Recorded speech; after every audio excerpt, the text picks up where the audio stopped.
My name's Chris Ingham and I'd like to welcome you to Card Factory and also the distribution team here at Wakefield.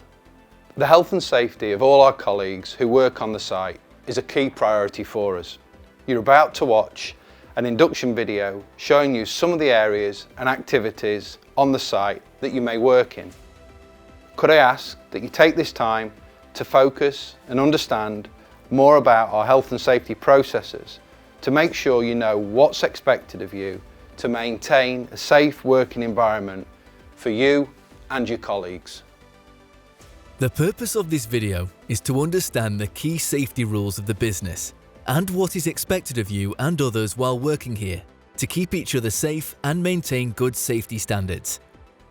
Our "Don't Walk By" safety message is a key part of our culture that we all follow. Safety is everyone's responsibility. If you see something unsafe, challenge it, correct, and don't walk by.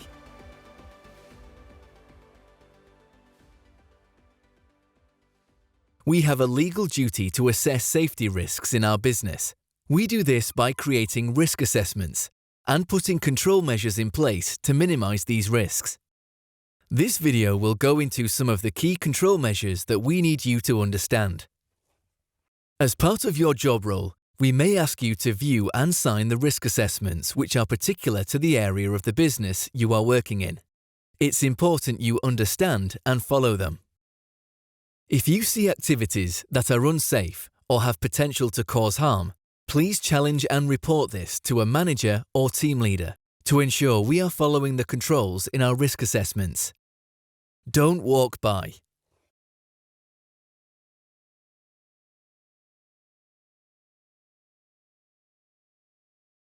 All accidents on site have to be reported no matter how small. We have a legal requirement and duty of care to you and all our employees to investigate these incidents. That's why it's important to know exactly what accidents have happened so we can prevent them in the future. We have a number of first aiders on site, and you will be shown who they are as part of your induction, as well as the procedure in your part of the business for reporting an accident. All first aiders are displayed on notice boards, so it's important you know who yours are in your department or area you work in. Accidents are reported to a first aider, then given to a manager who carries out an investigation.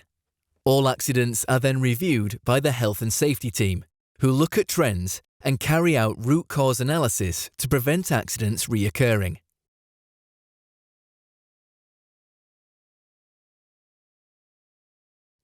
A near miss is an unexpected event or condition where someone could have been hurt but didn't. We encourage all staff to report near misses. A pallet left on a walkway is an example of a near miss, as it's a potential trip hazard. 19 people could have walked past the pallet that day, but the 20th trips over it, causing an accident. 19 people had the opportunity to correct and report the issue but didn't. We encourage you and all our employees to challenge unsafe conditions, correct and report where necessary. We don't walk by.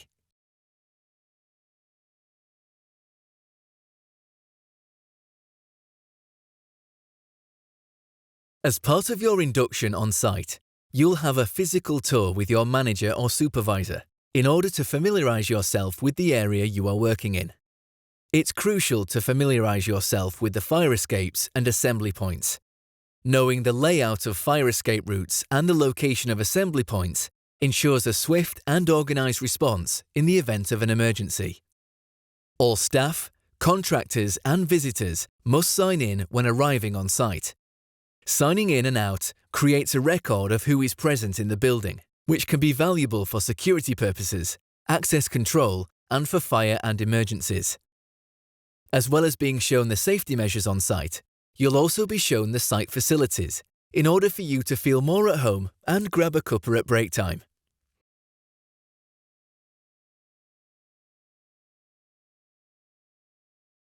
There are areas on site where vehicles operate, such as forklift trucks and lorries.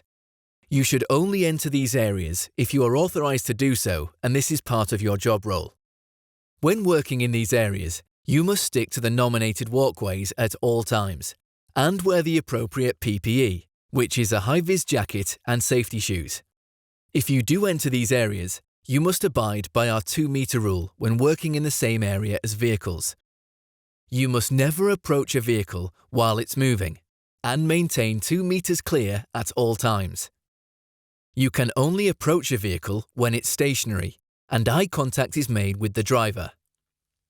Only authorised personnel should operate forklift trucks, as they are trained and competent to do so. Drivers must pay attention to their surroundings and operate within the site speed limit. Drivers should alert pedestrians when they enter a blind spot or are coming around a corner by using their horn.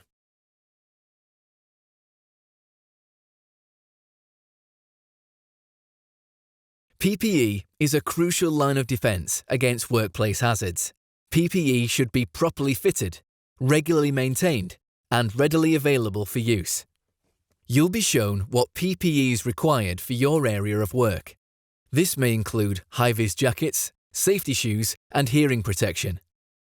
You'll be shown what applies to you as part of your induction.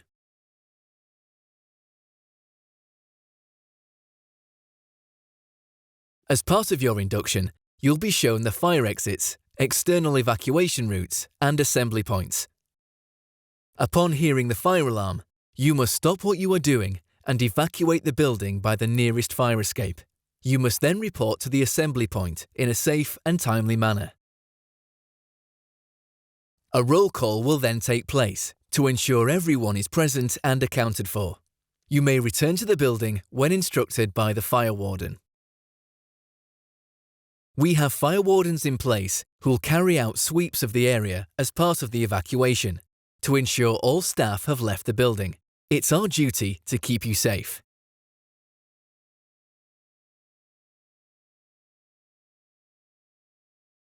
It's important we all keep and promote good housekeeping on site. It's everybody's responsibility.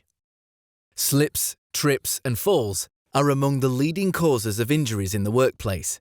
But with good practices and awareness, they can be significantly reduced. We have a clean-as-you-go cleaning policy in place, which we expect all employees to follow. By maintaining a clean and tidy work environment, we eliminate potential hazards, such as spills, debris, or obstructions that can cause accidents. If you see a potential trip or slip hazard, we correct the issue, challenge the behaviours, and report it to a manager or team leader as a near miss where necessary, as discussed earlier in the video. Promoting our "Don't Walk By" safety message.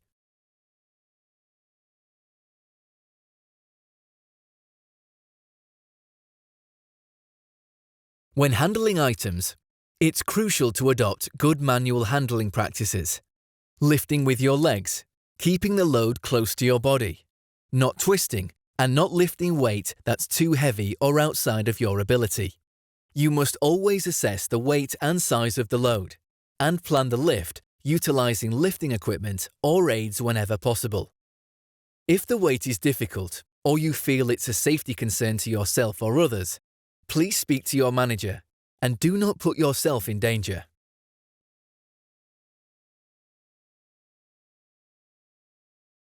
As part of your role here, you may be asked to use machinery and tools to carry out your job.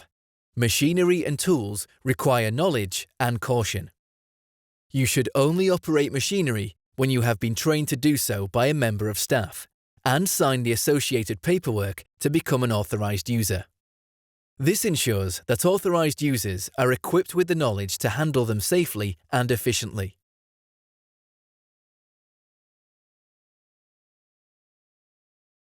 You may see contractors carrying out work while you are on site, so it's important you are aware of the controls we have in place for them to ensure we keep them and you safe.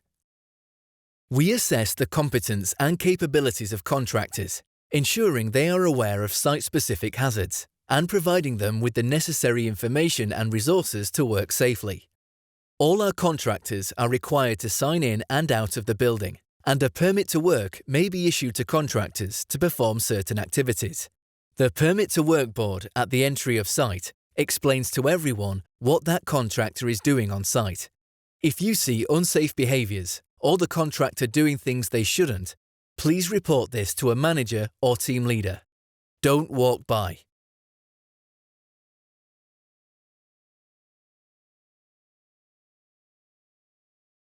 When machinery and equipment is damaged and needs to be repaired, it's important that this is reported to your manager. In some cases, the machinery may need to be isolated to ensure it can't be turned on or used. This is when we may need to use the lockout, tag-out procedure. The procedure involves isolating the energy sources, locking them in the off position, and affixing a tag to indicate that the equipment is undergoing maintenance and should not be operated. The purpose of lockout, tag-out is to prevent unexpected energy release, such as electrical, mechanical, or thermal energy, which can cause serious injury. By implementing lockout, tag-out, we ensure that equipment is safely de-energized before maintenance or repair work begins, protecting workers from accidental startups or releases of stored energy.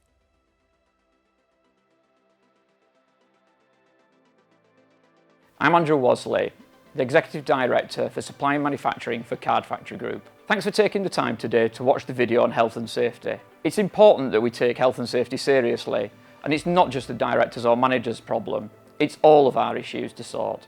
So please, if you see a problem, don't just ignore it, action it or report it. Thank you.